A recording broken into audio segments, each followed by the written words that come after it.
ചേട്ടാ, ഈ നമ്മുടെ BJP സംസ്ഥാന പ്രസിഡന്റ് കെ സുരേന്ദ്രൻ മഞ്ചേശ്വരം ഉപതെരഞ്ഞെടുപ്പുമായി നടന്ന കേസിൽ തല്ലും കൊല്ലും തിന്നുകളയും അടിക്കും പൊടിക്കും, അത് ചെയ്യും ഇത് ചെയ്യും, വിലങ്ങ് വെച്ച് നടത്തിക്കും, മൂക്കിലൂടെ കയറിട്ട് മുന്നോട്ട് നടത്തിക്കും. ഇപ്പൊ എന്താ ചേട്ടാ, എന്താണ് ആ വിധി വല്ലതും ചേട്ടന് കിട്ടിയോ? അല്ലേ 25 പേജുണ്ട് വിധി.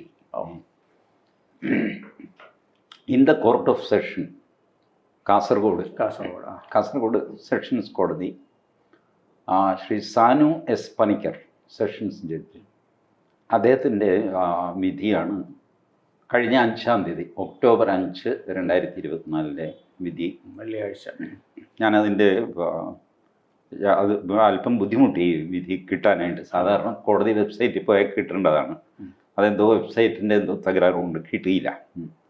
എന്ത് ഭയങ്കോട്ടെ, ഈ വിധിയിൽ സ്റ്റേറ്റ് സംസ്ഥാനമാണല്ലോ എപ്പോഴും prosecutor, SHO Badiyadka police station Kasaragod station house officer, ഇതിൽ സുരേന്ദ്രന് വേണ്ടി ഹാജരായ വക്കീൽ അഡ്വക്കേറ്റ് കെ ശ്രീകാന്ത്. അവിടുത്തെ കെ ശ്രീകാന്ത് എൻ്റെ ഒരു സുഹൃത്താണ് കേട്ടോ.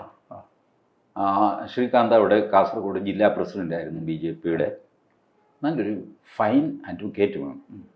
ഒരു LLB എടുത്തിട്ട് പിന്നെ രാഷ്ട്രീയത്തിൽ കയറി കളിക്കുക, ഞാനും വക്കീലാണ്, അതല്ല ശ്രീകാന്ത്. ശ്രീകാന്ത് വക്കീൽ തന്നെ, പ്രൊഫഷണൽ വക്കീലാണ്.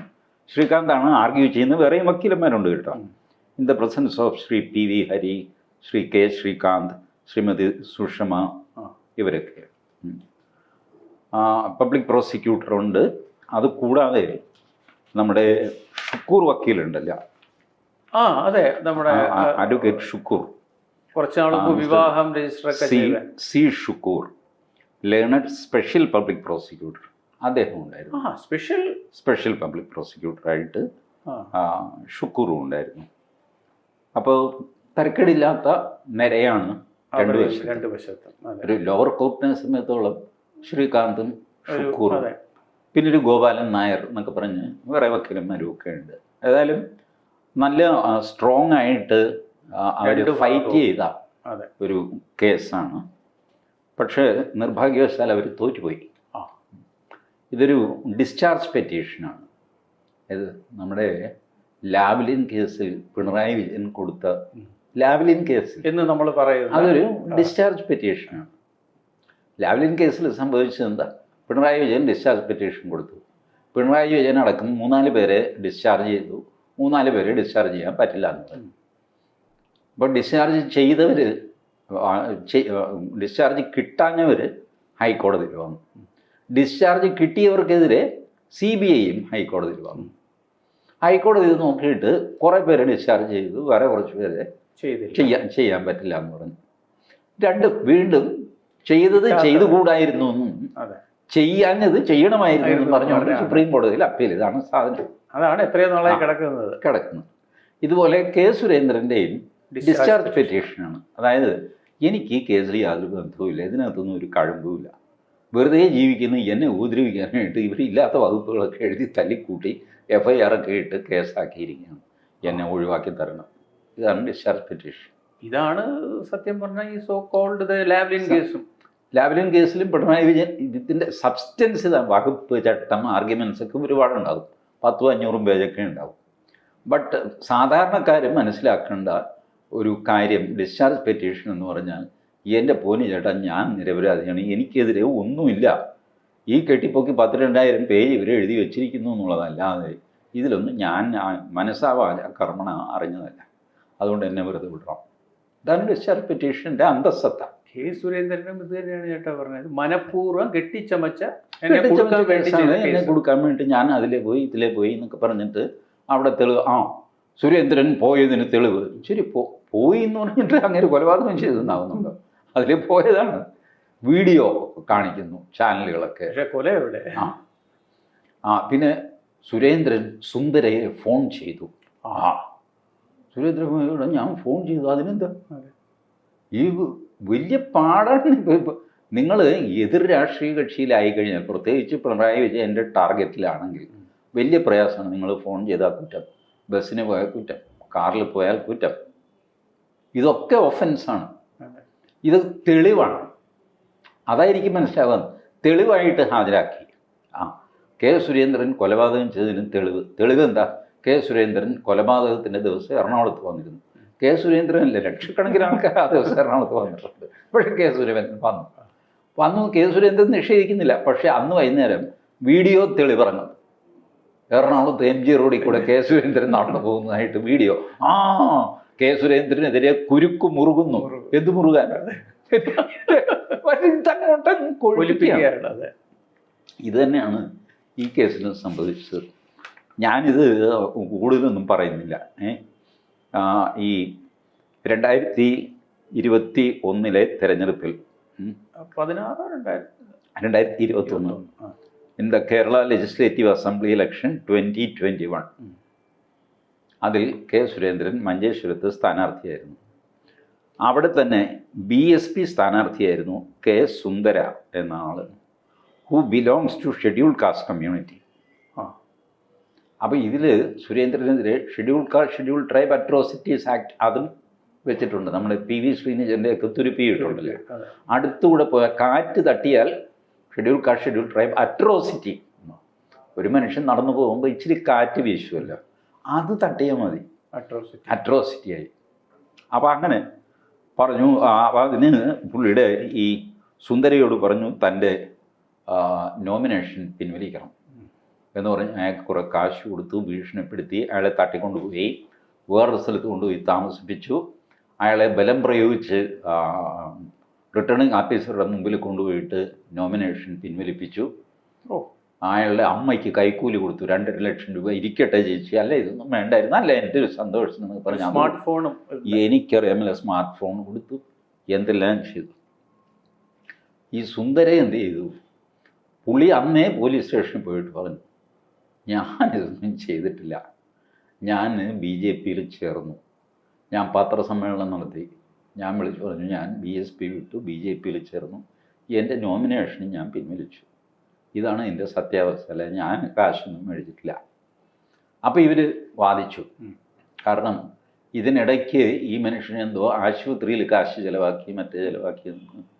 അപ്പോൾ അയാൾ പറഞ്ഞു, അല്ല എനിക്ക് സുഖമില്ലാതെ ഇപ്പോൾ ആശുപത്രിയിൽ പോയി, ആശുപത്രിയിൽ ഞാൻ ബില്ല് കൊടുത്തു, ആ ബില്ല് കൊടുത്തത് കെ സുരേന്ദ്രൻ തന്ന കാശാണെന്നൊക്കെ പറഞ്ഞ് ഞാൻ എന്ത് ചെയ്യാൻ? മനുഷ്യന് ജീവിക്കണ്ടേ? അത്യാവശ്യം അയാൾ ചായ കുടിക്കും, ഭക്ഷണം കഴിക്കും, വീട്ടിലെ കാര്യങ്ങൾ നോക്കാനുള്ളത് നോക്കും, ഇതിനൊക്കെ കാശ് ചിലവാകും. ബാങ്കിൽ നിന്ന് കാശ് എടുത്തിട്ടുണ്ട്, ബാങ്കിൽ നിന്ന് കാശെടുത്തു, തെളിവ്. ഇതെന്തുകൊണ്ടാണ് ഒരാൾ കുടുംബം നടത്തിക്കൊണ്ട് പോകുന്ന തെളിവ്? ഇതൊക്കെ പറഞ്ഞിട്ടും രക്ഷയില്ല. ഇവർ കേസുമായിട്ട് മുന്നോട്ട് തന്നെ പോയി. കോടതിയിൽ ചാർജ് ഷീറ്റ് കൊടുക്കുന്നു. ഈ സുന്ദര കോടതിയിൽ പറയുകയാണ്, he point out that on 22/3/21 March 22, 2021 he himself has visited the police station and gave a statement to the police to the effect that he has joined with BJP and he has no complaint against the petition. പക്ഷേ പറ്റില്ല. And he has been subjected to any threat by anyone. K സുരേന്ദ്രനോ പോട്ടെ, ഒരു മനുഷ്യൻ എന്നെ പേടിപ്പിച്ചിട്ടില്ല. ആരെങ്കിലും വന്ന് പേടിപ്പിക്കട്ടെ എന്ന് വിചാരിച്ചിട്ട് ഞാൻ രാവിലെ മുതൽ വൈകുന്നേരം വരെ തിണ്ണയിലിരുന്നും ഒരു മനുഷ്യൻ എന്നെ പേടിപ്പിക്കുന്നില്ല. എന്ത് ചെയ്യും? എന്നിട്ടും എന്നെ പേടിപ്പിച്ചു എന്ന് പറഞ്ഞ് അയാളുടെ പേരിൽ കേസ്. എന്നെ പേടിപ്പിച്ചിട്ടില്ല എന്ന് ഞാൻ പറയുന്നു. അല്ലല്ല, തന്നെ പേടിപ്പിച്ചിട്ടുണ്ട്, ഇതാണ് കേസ്. അങ്ങനെയൊന്നും പറയാനില്ല, ഇത് നിങ്ങൾ പേടിച്ചതാണ്. ഇല്ലെന്നേ, അങ്ങനെ പറയാൻ ശരിയാവില്ല, പേടിച്ചതാണ്. സംസ്ഥാനത്തിനൊരു നോട്ടമുണ്ട്. മാത്രമല്ല, ഈ പോലീസ് സ്റ്റേഷനിലെ സാധനം, the said statement has been suppressed by the prosecution ഈ സ്റ്റേറ്റ്മെൻറ്റ് കോടതിയിൽ കൊടുത്തില്ല. ഹവർ ഹീ ഒബ്റ്റെയിൻഡ്, ആര്? Sundara, the said statement under the right to information act and produce the copy of such statement before this court for perusal. ഞാൻ police സ്റ്റേഷനിൽ കൊടുത്തത് അവർ തന്നിട്ടില്ല, ഞാൻ right to information വെച്ച് വാങ്ങിച്ചിട്ട് തരികയാണ്. ഈ റൈറ്റ് ടു ഇൻഫർമേഷൻ വെച്ചെങ്കിലും ഇവർ കൊടുക്കാതിരിക്കണ്ടേ? കള്ളത്തരം ചെയ്യുമ്പോൾ അത് സമർത്ഥമായിട്ട് ചെയ്യണ്ടേ? അത് കൊടുക്കരുത്. അങ്ങനെ ഒരു സ്റ്റേറ്റ്മെൻറ്റ് ഇവിടെ ഇല്ല എന്ന് പറഞ്ഞു വെക്കുക. ഒരു കള്ളം പറയും. ഇത് വല്ലാത്തൊരു അവസ്ഥയാണല്ലോ ഏട്ടാ ഇത്. ഇത് ഈ റൈറ്റ് ടു ഇൻഫർമേഷൻ്റെ ഒരു പ്രശ്നം എന്താണെന്നറിയാമോ? എനിക്ക് KSIDCയിൽ നിന്ന് ഒരു വിവരം കിട്ടണം, റൈറ്റ് ടു ഇൻഫർമേഷൻ കൊടുത്ത് ഇവർ തരില്ല. അത് ഇന്ന വകുപ്പിൽപ്പെട്ട് സർക്കാരിൻ്റെ രഹസ്യമാണെന്നൊക്കെ പറഞ്ഞു. അപ്പോൾ ഞാൻ എന്ത് ചെയ്തു, ഫൈനാൻസ് ഡിപ്പാർട്ട്മെൻറ്റിൽ, കേരളത്തിൻ്റെ തന്നെ കേരള സർക്കാരിൻ്റെ ഫൈനാൻസ് ഡിപ്പാർട്ട്മെൻറ്റിൽ ഈ സാധനം എനിക്കൊന്ന് തരണം എന്ന് വെച്ചാൽ, ഫൈനാൻസ് ഡിപ്പാർട്ട്മെൻറ്റിൽ നിന്നാണ് ഇത് KSIDC പോയിരിക്കുന്നത്. അവരുടെ ഒരു ഇത് വേണമല്ലോ. അപ്പോൾ അവരുടെ ഒരു കോപ്പി ഉണ്ടാവില്ല. ഞാൻ ഫൈനാൻസ് ഡിപ്പാർട്ട്മെൻറ്റിൽ കൊടുത്ത് അവിടെ നേരിട്ടാണ് കൊടുത്തത്. ആ സ്ത്രീ പറഞ്ഞു, സാർ ഒരു അരമണിക്കൂർ കഴിഞ്ഞു ഞാൻ കോപ്പി എടുത്ത് വെച്ചേക്കാം, കൈയോടെ കൊണ്ടുപോക്കും, എറണാകുളത്ത് നിന്ന് വന്നതല്ലേ. ഞാൻ ഈ സാധനം മേടിച്ചു. എന്നിട്ട് എൻ്റെ ഒരു കേസിൽ ഹൈക്കോടതിയിൽ സമർപ്പിച്ചു. KSIDC അന്തം വിട്ടു, വീടാ ഇയാൾക്ക് ഞങ്ങൾ കൊടുക്കില്ലെന്ന് കോപ്പി ഇയാൾക്ക് കൊടുത്ത് കിട്ടി. ഈ റൈറ്റ് ടു ഇൻഫർമേഷൻ ശ്രദ്ധിച്ചില്ലെങ്കിലേ ഒരു പോലീസുകാരൻ പറയും ഇങ്ങനെ ഒരു സ്റ്റേറ്റ്മെൻറ്റേ കിട്ടിയിട്ടില്ല, അത് ഇത് എന്നൊക്കെ പറഞ്ഞ് കോടതിയിൽ അങ്ങ് തട്ടും. പ്രോസിക്യൂട്ടർ ഇയാളെ വിശ്വസിച്ച് അങ്ങ് പറയും. ഈ റൈറ്റ് ടു ഇൻഫർമേഷൻ പോകുന്നത് പബ്ലിക് ഇൻഫർമേഷൻ ഓഫീസർ, അതൊരു പോലീസുകാരനാണ്. അയാളെ ചുമതലപ്പെടുത്തിയിട്ടുണ്ട് ഈ RTI ആപ്ലിക്കേഷൻ കുന്ത എന്താണെന്ന് വെച്ചാൽ നാരായണൻ നോക്കിക്കോളാം, എനിക്ക് തലവേദന ഇല്ല സാറേ, ഞാൻ ഏറ്റു. അപ്പം നാരായണൻ അറിയുന്നില്ല ഇവിടെ ഈ കേസിൽ എന്ത് സംഭവിച്ചു വരുന്നാണ് പറയുന്നത്. നാരായണന് റൈറ്റ് ടു ഇൻഫർമേഷൻ ആപ്ലിക്കേഷൻ കിട്ടി, ഇങ്ങനെ ഒരു സ്റ്റേറ്റ്മെന്റ് ഉണ്ടല്ലോ ഉള്ളൊരു ഫോട്ടോ ഒക്കെ എടുത്തു. എന്നാൽ ഈ നാരായണൻ മാധവനോട് പറയണ്ടേ ഇങ്ങനെ ഒരു സാധനം കൊടുക്കുന്നുണ്ട്. നാരായണൻ പറയും ഞാൻ അറിഞ്ഞു താൻ ഇങ്ങനെ കോടതിയിൽ നുണ പറഞ്ഞു എന്നുള്ള വിവരം. എന്നോട് SI പറഞ്ഞു, CI വന്നപ്പോഴും പറഞ്ഞു, ആ റൈറ്റ് ടു ഇൻഫർമേഷൻ ആര് വന്നാലും കൊടുത്തേക്കണം കേട്ടോ, വലിയ തലവേദനയാണ്, മിനിഞ്ഞാന്ന് പറഞ്ഞല്ലേ ഉള്ളൂ, നിങ്ങളുടെ മുമ്പിൽ വെച്ചല്ലേ പറഞ്ഞത്. ഇങ്ങനെ ഇത് കൊണ്ടുപോയി ഇയാൾ കോടതി കൊടുത്തതേ ഇല്ല എന്ന് പറഞ്ഞത് അതിനെ അവർ തന്നെ എനിക്ക് തന്നിരിക്കുന്നു. ഇതോടെ പ്രോസിക്യൂഷൻ്റെ വിശ്വാസ്യത മുഴുവൻ പോയി. ഈ കെട്ടിച്ചമച്ച കേസ് എന്നൊക്കെ നമ്മൾ പറയുന്നത് ശരിക്കും കെട്ടി ചമച്ച് സാരി ഉടുപ്പിച്ച് മാലയൊക്കെ ചൂടി പൂ ചൂടി അലങ്കരിച്ച് കൊണ്ടുപോയി നിർത്തിയിരിക്കുകയാണ് കേസിനെ. ഇതാണ് സാധനം. പക്ഷേ ഇതൊന്നും പറയാൻ പറ്റില്ല. ഷെഡ്യൂൾ ട്രൈബ് അട്രോസിറ്റി, ഭയങ്കരം, അങ്ങനെയൊക്കെയുള്ള കാര്യങ്ങൾ.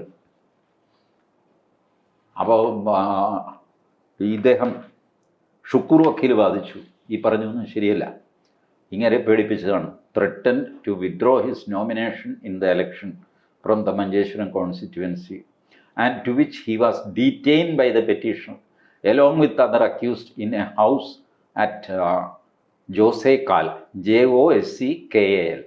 അതെങ്ങനെ വായിക്കണം എന്ന് എനിക്ക് അറിഞ്ഞുകൂടാ. ജോസേകാൽ, രണ്ടേകാൽ എന്നൊക്കെ പറയുന്നു, അല്ല അങ്ങനെ ജോസ്കാൽ, അവിടുത്തെ സ്ഥലപ്പേര് അങ്ങനെയാണ്. ഫോർ 1 day, ഒരു ദിവസം അവിടെ തടവിൽ വെച്ചു. And finally he was compelled to accept the bribe. ഈ കൈക്കൂലി മേടിക്കടാ, ഇല്ല ഞാൻ മേടിക്കില്ല, ഞാൻ സത്യസന്ധനാണ്, മഹാത്മാഗാന്ധി, ഇല്ല ഈ കൈക്കൂലി പിടി എന്നൊക്കെ പറഞ്ഞ് ഭീഷണിപ്പെടുത്തി കയ്യിൽ പിടിപ്പിച്ചു കൈക്കൂലി. And withdraw his nomination from the election. ഇതാണ് ഷുക്കൂർ വക്കീൽ വാദിച്ചത്. Special public prosecutor. വേറൊരു ഗോപാലൻ നായർ വക്കീലുണ്ട്, അദ്ദേഹവും ഇതേ കാര്യങ്ങളൊക്കെ പറഞ്ഞു. ഒടുവിൽ ജഡ്ജി പറഞ്ഞു, having considered the facts and circumstances of the case and the rival submissions, ഇത് ശ്രീകാന്തിൻ്റെയും ഷുക്കൂറിൻ്റെയും ഗോപാലൻ നായരുടെയും ആർഗ്യുമെൻറ്റ്സ് കേട്ടിട്ട്, I am of a view that the only question to be decided is as to whether the petitioner is entitled to be discharged of the alleged offence as claimed by him. കോടതിക്ക് ഇപ്പോൾ നോക്കേണ്ടത്, ഇപ്പോൾ ഒരുപാട് വർത്തമാനങ്ങളൊക്കെ ഇവിടെ നടന്നു. കോടതിക്ക് ഇപ്പോൾ നോക്കേണ്ടത് എന്നെ ഡിസ്ചാർജ് ചെയ്യണം എന്നുള്ള സുരേന്ദ്രൻ്റെ ആവശ്യം അനുവദിക്കാമോ ഇല്ലയോ, ഇത് മാത്രമേ നോക്കേണ്ട കാര്യമുള്ളൂ. വേറെ ഒരു നിങ്ങളുടെ കാടുപിട വർത്തമാനമൊന്നും ഇവിടെ വേണ്ട, അതൊന്നും പരിഗണിക്കുന്നില്ല. എന്നിട്ട് പുള്ളി പറഞ്ഞു, I am of the view that. ഇതാണോ ഈ രൂക്ഷ വിമർശനം എന്ന് പറയുന്നത്? രൂക്ഷ വിമർശനം ഉണ്ടാവും. ഇനി അതിപ്പോ അറിഞ്ഞുകൂടാ, വായിച്ചു വരുമ്പോഴാണ്. രൂക്ഷ വിമർശനം ഒരു പ്രത്യേക ഇതാണ്. സ്വരം നിലപാട് കടുപ്പിച്ച് CPI ഒരു നിലപാട് അത് കടുപ്പിക്കുന്നത് എങ്ങനെയാണ്? പക്ഷെ മാധ്യമങ്ങൾ അങ്ങനെയാണ്. നിലപാട് കടുപ്പിച്ച് അൻവർ, നിലപാട് കടുപ്പിച്ച് CPI, ഇങ്ങനെയാണ്. നിലപാടാകുമ്പോൾ കടുപ്പിക്കണം, വിമർശനാണെങ്കിൽ രൂക്ഷമാക്കണം. രൂക്ഷ വിമർശനം. മൃദു വിമർശനം പാടില്ല. മൃദു ആകെ ചേർക്കുന്നത് ഹിന്ദുത്വത്തിനാണ്, ഓർമ്മ വേണം. മൃദു ഹിന്ദുത്വം.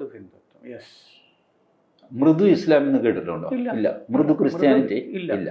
മൃദു ഹിന്ദുത്വം ഹിന്ദുത്വത്തിന് മാത്രമാണ് മൃദുവായ മഴ എന്ന് പറയില്ല. അതുപോലെ പോളിംഗ് രാവിലെ അത് മന്ദഗതിയിലായിരിക്കണം, ഉച്ച കഴിയുമ്പോൾ അത് കനത്ത പോളിംഗ്, അങ്ങനെ കനക്കും, കട്ടിയാകും. രാവിലെ എല്ലാ പോളിംഗ് നോക്കി രാവിലെ മന്ദഗതി. ചേട്ടൻ പറഞ്ഞ ഈ മൃദു ഹിന്ദുത്വം ശരിക്കും സത്യമാണ്. ഇതൊക്കെ ഞാൻ എത്രയോ കാലമായി ഇതിങ്ങനെ ടി വി കണ്ട് നമുക്കറിയാമല്ലോ ഏതിൻ്റെ കൂടെ ഏത് ചേർക്കണം എന്നുള്ളത്. അപ്പോൾ ഈ വന്ന് ടി വിയിലെ ഒരാളുണ്ടല്ലോ, അറബിക്കടലിൽ ന്യൂനമർദ്ദം രൂപപ്പെട്ടു എന്നുള്ളതിന് അറബിക്കടലിൽ ന്യൂനപക്ഷമർദ്ദം രൂപപ്പെട്ടു. കാരണം ഈ ന്യൂനത്തിന്റെ കൂടെ ഈ പക്ഷം ചേർത്ത് പക്ഷമില്ലാതെ ന്യൂനം എന്ന് പറയാൻ പറ്റുന്നില്ല. ന്യൂനമർദ്ദം എന്ന് പറയാൻ ആ പാവത്തിന് പറ്റിയില്ല. ന്യൂനപക്ഷമർദ്ദം എപ്പോഴും ഉണ്ട് കേരളത്തിൽ. ഇതൊക്കെ ഈ ഫ്രോയിഡിയൻ സ്ലിപ്പ് എന്ന് പറയുന്നത്, നമ്മുടെ ഉപബോധ മനസ്സിൽ നിന്ന് നാക്കിലേക്ക് ചില വാക്കുകളും വരും. ഇയാൾക്കറിയാം ന്യൂനപക്ഷത്തിന്റെ കളി ഇച്ചിരി കൂടുതലാണ് ഇവിടെ എന്നിങ്ങനെ മനസ്സിൽ കിടപ്പുണ്ട്. അത് അതാണ് ഫ്രോയിഡിയൻ സ്ലിപ്പ്.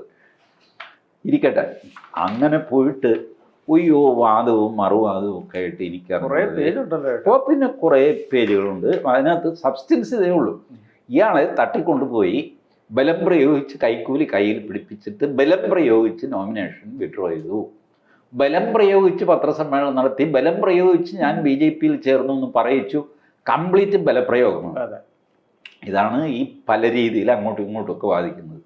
ഷുക്കൂർ വക്കീലൊന്ന് വാദിക്കും, ഗോപാല നേരെ അത് തന്നെ പറയും, ഷുക്കൂർ വീണ്ടും പുതിയ കാര്യം പറയുന്നു എന്നുള്ള മട്ടിൽ അത് തന്നെ പറയും. ഇതൊക്കെ കോടതിയിൽ സംഭവിക്കാറില്ല. ഞാനിത് വക്കീലന്മാരെ കുറ്റം പറയുകയല്ല, അവരുടെ ഡ്യൂട്ടിയാണ്. വക്കാലത്തെടുത്ത് കഴിഞ്ഞാൽ ഇതൊക്കെ പറയണമല്ലോ. അപ്പോൾ ഇത് കൂടാതെ he has utilized the major portion of the money for his own benefits, that is for buying medicines, renovating his house. Balance money was entrusted to one Vijay Kumar for his safe custody. അതായത് ഈ സുന്ദര ചെയ്ത കുറ്റങ്ങളാണ്. മരുന്ന് മേടിച്ചു, വീട് അവിടെ ഇവിടെയൊക്കെ renovate ചെയ്തു. ബാക്കി കുറച്ച് കാശുള്ളത് ഈ വിജയകുമാർ എന്ന് പറഞ്ഞ് ഒരാളിനെ സൂക്ഷിക്കാനില്ല. 2 ലക്ഷം രൂപയുടെ ഏത് ലക്ഷം എന്നില്ല, മേജർ പോർഷൻ ഓഫ് മണി. ഇതുപോലത്തെ കുറേ ആർഗ്യുമെന്റ്സ്. പക്ഷേ ജഡ്ജ് കണ്ടുപിടിക്കുന്നത് he has visited the police station and reported that he has join with BJP. Sundara police സ്റ്റേഷനിൽ പോയി പറയും, ഞാൻ BJP ചേർന്നാണ്, ഈ ബഹളത്തിലൊന്നും പെട്ടവനല്ല. His statement further reveals that he had participated in press conference conducted by the BJP on 22nd March and informed the people that he has joined with BJP. പരസ്യമായിട്ട് പറഞ്ഞു. അവിടെ ബലപ്രയോഗം എന്തെങ്കിലും ഉണ്ടായിരുന്നെങ്കിൽ കാണാമല്ലോ. ഇങ്ങനെയൊക്കെ പറയും. അത് ഇലക്ഷൻ സമയം എല്ലാവരുടെ വീഡിയോയും എല്ലാം ക്യാമറയൊക്കെ അങ്ങോട്ടായിരിക്കുമല്ലോ.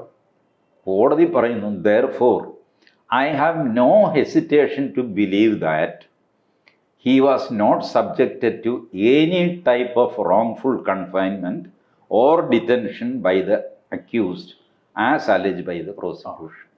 സുവ്യക്തം. എനിക്ക് ഇതിൽ നിന്ന് ഒരു കാര്യം വ്യക്തമാണ്, ഈ മനുഷ്യൻ CW2 എന്ന് പറയുന്ന സുന്ദര ഒരു രീതിയിലുള്ള ഭീഷണിപ്പെടുത്തലിനോ തടവിലാക്കില്ല, അതിനോ ഒന്നും വിധേയമായിട്ടില്ല എന്ന് കോടതിക്ക് ബോധ്യം വന്നു. Furthermore, the act of withdrawal of the election nomination is not an empty formality. ഈ നോമിനേഷൻ പിൻവലിക്കുക എന്ന് പറഞ്ഞാൽ ഒരു ഫോർമാലിറ്റി ഒന്നുമല്ല. അവിടെ പോയിട്ട് ചേട്ടാ ഞാൻ ആ തന്ന കള്ളാസ് തിരിച്ചു തന്നെ ഏതാത് ഞാൻ ഒരു നോമിനേഷൻ പേപ്പർ തന്നിട്ട് മിനിഞ്ഞാന്നല്ലേ നിൽക്കുന്നത് ആ ഫയൽ ഇങ്ങനെ നോക്കിയത് ഇതേ ഞാൻ അത് പിൻവലിക്കാന്ന് കേട്ടോ. ശരി കൊണ്ടുപോകും. ഇങ്ങനെ അല്ല ഇത്, മനസ്സിലായോ? കോടതി പറയുന്നു, it is to be noted that before allowing to withdraw the nomination the returning officer എന്ന് വെച്ചാൽ ജില്ലാ കളക്ടറാണ്, returning officer must satisfy the genuineness of the notice or withdrawal of the notification under subsection 2 of section 37 of RPA Act. അതായത് ഇതൊരു ജെനുവിനായ വിഡ്രോവലാണ്, ഭീഷണിയുടെ പുറത്തല്ല, എന്തെങ്കിലും മോഹമോ മോഹഭംഗമോ കൊണ്ടുള്ള വിഡ്രോവൽ അല്ല. ഇത് ഫ്രീ വിൽ കൊണ്ട് ഇയാൾ ചെയ്തതാണ് എന്ന് കളക്ടർക്ക് ബോധ്യം വന്നാൽ നോമിനേഷൻ വിഡ്രോ ചെയ്യാൻ സമ്മതിക്കുകയുള്ളൂ. അത് ബോധ്യം വരാൻ ഇയാളുമായിട്ട് കളക്ടർ സംസാരിക്കും. എന്താ നിങ്ങൾ വിഡ്രോ ചെയ്യാൻ കാര്യം എന്താ? ഇല്ല സാർ, അതേ ഞാൻ വെറുതെ കൊടുത്തതാണ്. വെറുതെ അങ്ങനെ കൊടുക്കില്ലല്ലോ, കെട്ടിവെച്ച കാശ്, അതിനെ സപ്പോർട്ട് ചെയ്തുള്ള വോട്ടർമാർ, അത് ഇതൊക്കെ. എന്താ പ്രശ്നം? വല്ല പ്രശ്നം ഉണ്ടായോ? വീട്ടിൽ വല്ല പ്രശ്നം ഉണ്ടായോ? വേറെ ആരെങ്കിലും ഭീഷണിപ്പെടുത്തിയോ? ഇത് കാര്യം പറയും, കൺവിൻസിങ് ആയിട്ടുള്ള കാര്യം പറയണം. അല്ലെ ചുമ്മാ തമാശയ്ക്ക് എന്നെ മെനക്കെടുത്താനായിട്ട് തന്നാണ് അല്ലല്ലോ. ഇങ്ങനെ ബോധ്യപ്പെടണം കളക്ടർ. ഒരു പ്രോസസ് ഉണ്ട്. അതല്ലാതെ ചുമ്മാ ഈ പറഞ്ഞ പോലെ സാറേ ഞാൻ അത് പിൻവലിക്കണം കേട്ടോ, ആ ശരി ചേട്ടൻ പറഞ്ഞ റിട്ടേണിങ് അത് കളക്കണം, നേരെ ഒരു എന്താ പറയുന്ന WhatsApp message I am withdrawing, ഇങ്ങനെ ഒന്നും നടക്കണ പരിപാടി. വാട്സാപ്പിൽ കൂടെ ഒന്നും വിഡ്രോ ചെയ്യാൻ പറ്റില്ല. എന്നിട്ട് കോടതി പറയുന്നു, the statement to the effect that he has withdrawn the nomination on account of a threat or intimidation from the petitioner or other accused cannot be believed at all. ഒട്ടും വിശ്വസനീയമല്ലാത്ത കാര്യമാണ് ഇദ്ദേഹം പ്രഷറിൽ വന്ന് നോമിനേഷൻ വിഡ്രോ ചെയ്തെന്നുള്ളത്. Cannot be believed at all. ഒരു പക്ഷേ ഇതായിരിക്കും രൂക്ഷ വിമർശനം. ഇതിൽ രൂക്ഷ വിമർശനമൊന്നുമില്ല. ഞാൻ പറയുന്നു ഇത് ഒട്ടും വിശ്വാസയോഗ്യമല്ല. സാധാരണ കോടതികൾ എഴുതുന്നതാണ്, ഇന്ന കാരണങ്ങളാൽ വിശ്വാസയോഗ്യമല്ല. കാരണം അയാൾ തന്നെ പോലീസിൻ്റെ അടുത്ത് പോയിട്ട് ഞാൻ എൻ്റെ പാർട്ടി വിട്ടു, BSP വിട്ടു, ഞാൻ BJP ചേർന്നു, അതുകൊണ്ട് ഞാൻ എൻ്റെ നോമിനേഷൻ പിൻവലിച്ചു, എൻ്റെ പൊന്നു സാറന്മാരെ നിങ്ങൾ ഈ കേസുമായിട്ട് നടക്കാതെ എന്ന് ഇയാൾ തന്നെ പോയി പറഞ്ഞു. ഈ പറഞ്ഞ സ്റ്റേറ്റ്മെൻറ്റ് ഞാൻ നേരത്തെ പറഞ്ഞു ഇവർ കോടതിയിൽ കാണില്ല. പക്ഷേ ഇയാൾ ഇത് RTI വഴിക്ക് സംഘടിപ്പിച്ച് അത് കോടതിയിൽ കൊണ്ടുപോയി. അതോടെ ഇവരുടെ കേസിൻ്റെ അടിത്തറ തന്നെ പൊളിഞ്ഞു പോയി. വല്ല കാര്യമുണ്ടോ? എന്നിട്ടും ജഡ്ജി ഇവരെ ചീത്ത പറയുകയോ അങ്ങനെയൊന്നും ചെയ്യുന്നത് കാണുന്നില്ല. ആകെ ഇത് പറയുന്നു, would inspire this court to believe that he was not subjected to any type of criminal intimidation or threat or detention by the accused for accepting bribe for the withdrawal of his nomination. ഈ പറഞ്ഞ കഥ വിശ്വാസയോഗ്യമല്ല. ബലം പ്രയോഗിച്ച് കൈക്കൂലി കൊടുത്ത്, ഇപ്പോഴും എനിക്ക് മനസ്സിലാവണല്ലോ കേട്ടോ ബലം പ്രയോഗിച്ച് എങ്ങനെ കൈക്കൂലി കൊടുക്കാൻ പറ്റുന്നത്. ബട്ട് ഏതായാലും ബലം പ്രയോഗിച്ച് കൊടുത്ത് ബലം പ്രയോഗിച്ച് നോമിനേഷൻ വിഡ്രോ ചെയ്തു എന്ന് പറയുന്ന കഥ കോർട്ടിനെ ഒട്ടും ഇംപ്രസ് ചെയ്യുന്നില്ല എന്നാണ് പറയുന്നത്. ഇത് കഴിഞ്ഞു പിന്നെയും ഒരുപാട് കാര്യങ്ങൾ, ഈ ഓരോ ആർഗ്യുമെൻറ്റും ഡീറ്റെയിൽ ആയിട്ട് എഴുതിയിട്ട് തള്ളണമല്ലോ. അപ്പം അടുത്ത ഈ പറഞ്ഞ നമ്മുടെ ഷെഡ്യൂൾ കാസ്റ്റ് ഷെഡ്യൂൾ ട്രൈബ് അത് പരിശോധിക്കാതെ വിടാൻ പറ്റില്ല. പുള്ളി പറഞ്ഞു, I am of the view that CW2, അതായത് Sundara, didn't suffer any physical, mental, psychological, emotional or monetary harm on account of the alleged act of the petitioner. ഒരു രീതിയിലുള്ള ഒരു പ്രശ്നവും ഇദ്ദേഹം സഫർ ചെയ്തതായിട്ട് ബോധ്യപ്പെടുന്നില്ല. കാരണം ഇതിനകത്ത് ഈ ആക്റ്റിൽ വിക്റ്റിം എന്ന് വെച്ചാൽ ആരാണ് എന്ന് പറയുന്നുണ്ട്. അയാൾ ഷെഡ്യൂൾ കാസ്റ്റ് ഷെഡ്യൂൾ ട്രൈബ് ആയിരിക്കണം, and who has suffered or experienced physical, mental, psychological, emotional or monetary harm or harm to his property. ഇതിലേതെങ്കിലും ഒന്ന് സംഭവിച്ചിരിക്കണം, എങ്കിലേ അത് ഈ ആക്ടിൻ്റെ പരിധിയിൽ വരുള്ളൂ. അതുകൊണ്ടാണ് ഡീറ്റെയിൽ ആയിട്ട് ഇദ്ദേഹം എഴുതുന്നു, therefore I am of the view that CW2 Sundara didn't suffer any physical, mental, psychological, emotional or monetary harm from the petitioner. വ്യക്തമായിട്ട് അത് നോട്ട് ചെയ്തേ പറ്റൂ. ഒന്നും ഈ പറഞ്ഞ സാധനങ്ങളൊന്നും സംഭവിച്ചില്ല. ഇൻസ്റ്റഡ് മാത്രമല്ല, he can be said to have obtained monetary advantage from the petitioner. It is his version to accept money from the petitioner is correct. ഇനി കാശ് വാങ്ങിയിട്ടുണ്ടെങ്കിൽ അങ്ങേര് സ്വമേധയാ സന്തോഷത്തോടെ അങ്ങേരുടെ ചെലവിന് വാങ്ങിച്ചതാണ്, ഒരാൾ മറ്റേ ആൾക്ക് കാശ് കൊടുത്തു എന്നുള്ളത് കുറ്റമൊന്നുമല്ല. ഞാൻ കാശ് കൊടുത്തു തന്നെ വയ്ക്കുക. കാശ് കൊടുത്തത് ഇങ്ങനെ ഇതൊന്നുമില്ല. നിങ്ങൾ പറയുന്നത് ബലം പ്രയോഗിച്ച് കാശ് പിടിപ്പിച്ചു എന്നാണ്. അവർ തമ്മിലുള്ള അണ്ടർസ്റ്റാൻഡിങ്ങും അവരുടെ പത്രസമ്മേളനവും ഇദ്ദേഹത്തിൻ്റെ വിഡ്രോവലും ഒക്കെ കണ്ടു കഴിഞ്ഞാൽ ഒരുപക്ഷെ എന്തെങ്കിലും കാശ് കൊടുത്ത് അത് സ്നേഹമുറയ്ക്ക് അത് എനിക്കൊരു 10,000 രൂപ വേണമല്ലോ സുരേന്ദ്ര, ഇപ്പം ഇന്ന് 10,000 ഇല്ലല്ലോ അത്ര നാരായണ നിൻ്റെ ഉണ്ടോ, ശരി പിടിച്ചോ, നമുക്ക് കണക്ക് പിന്നെ നോക്കാം. ഇങ്ങനെ സുഹൃത്തുക്കൾ ചിലപ്പോൾ അഡ്ജസ്റ്റ് ചെയ്യുമല്ലോ. അങ്ങനെ ചെയ്തതായിരിക്കാം. കാരണം അത് എൻജോയ് ചെയ്തു ആ മനുഷ്യ. കാരണം അങ്ങേര് തടസ്സമൊന്നും പറഞ്ഞ സംഗതിയോ ഒന്നും കാണുന്നില്ല.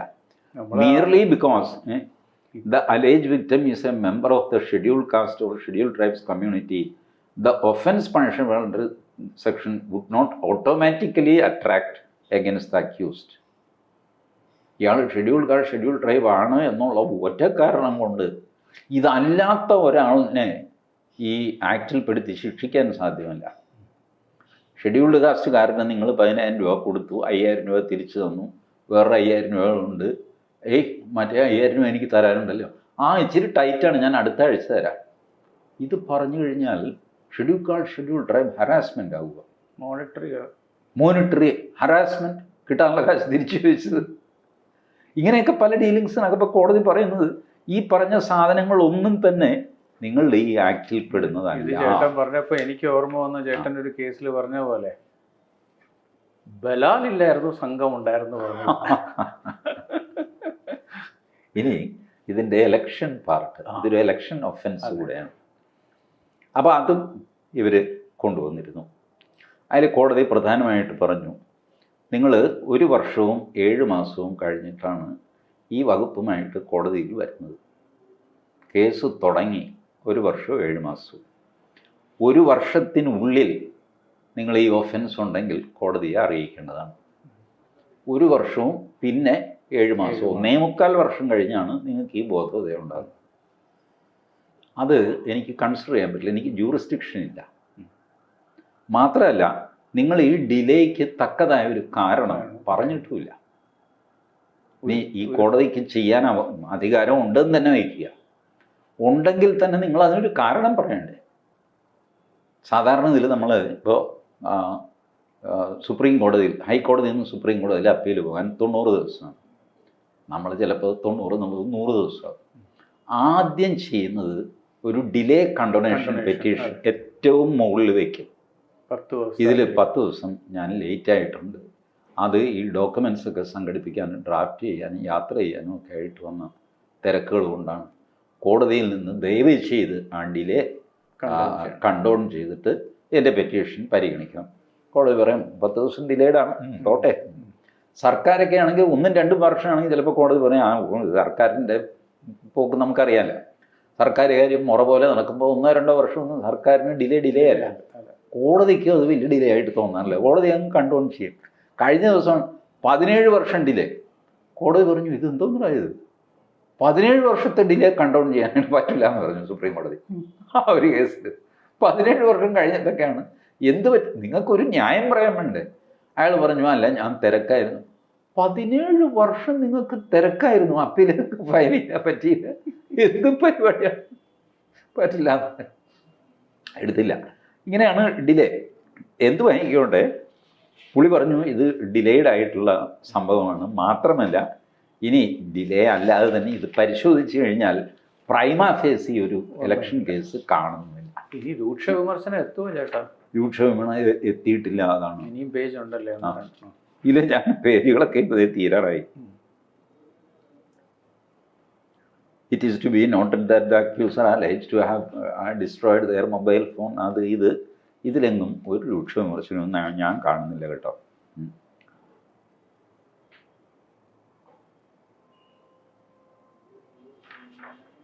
ഒരു സാധനവുമില്ല. വേണമെങ്കിൽ I am of the perception that the contentions advanced by the learned counsel appearing for the petitioner that a forwarding of the complaint for the purpose of investigation is not legally sustainable, and also the investigating officer does not have an authority to investigate. ഇങ്ങനെ perfectly ലീഗലായിട്ടുള്ള കാര്യങ്ങൾ പറഞ്ഞിട്ടുള്ളൂ. രൂക്ഷ വിമർശനം എങ്ങുമില്ല. എങ്ങുമില്ല.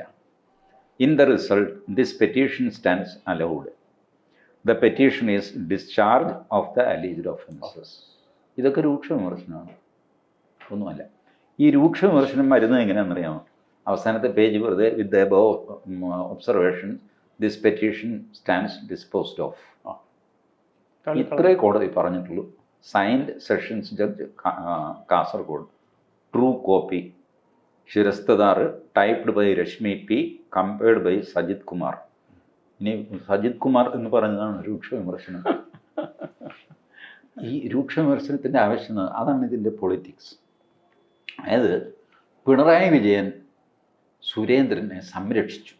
Adjustment. അപ്പോൾ അഡ്ജസ്റ്റ്മെൻറ്റിന് തെളിവായിട്ട് എന്തെങ്കിലും വേണ്ടേ?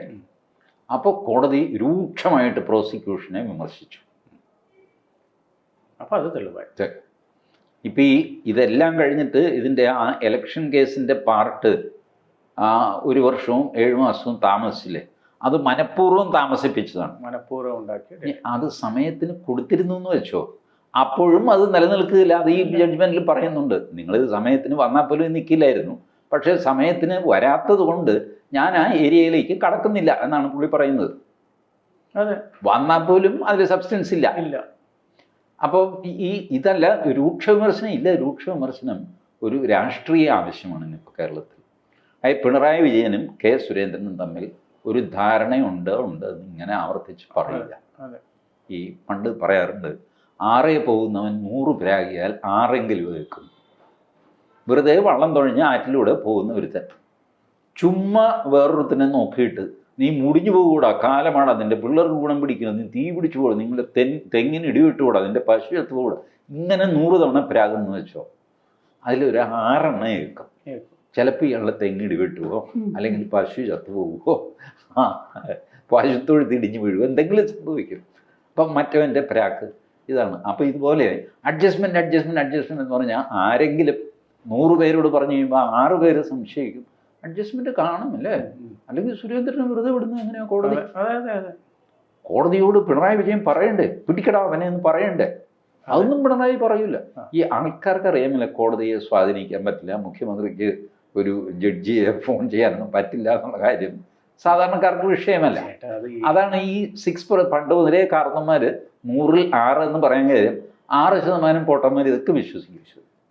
ഏട്ടാ, ഈ ഇടയ്ക്ക് ഒരു കമന്റ് കണ്ട ഇതുപോലെയാണ്. അത് കേരളത്തിന്റെ രീതിയെ പറ്റി പറഞ്ഞാണ്. ഹൊസബുള്ളയെ കണ്ട പ്രശ്നം, ഹിസ്ബുള്ളയെ കണ്ടു കഴിഞ്ഞാൽ കുഴപ്പമില്ല.